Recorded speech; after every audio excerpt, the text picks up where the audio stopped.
практически объявился через 7 лет и предъявляет смешные какие-то, миф просто.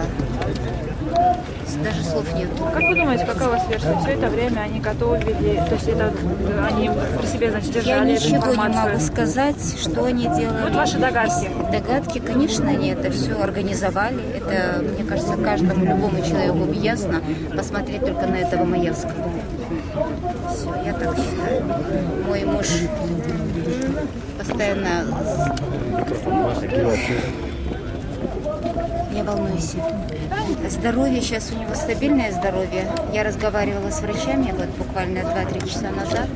У него стабилизировалось здоровье, это состояние здоровья. А все это время... И... Извините. Мы перебили, да, мысль. Вот, и я думаю, сейчас на данный момент у него состояние стабильное. Вот если что случится с моим мужем, да, полную ответственность будут нести сотрудники ГКНБ.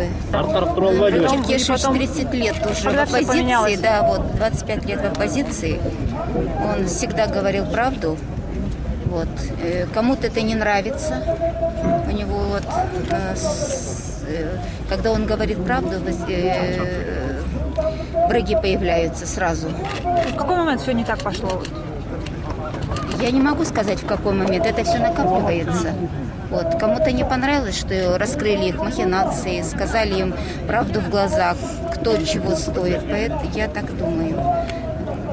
Это все организовано. Хотят просто его закрыть и все. Чтобы он не дал пресс-конференцию, дальше не раскрыл их коррупционные дела.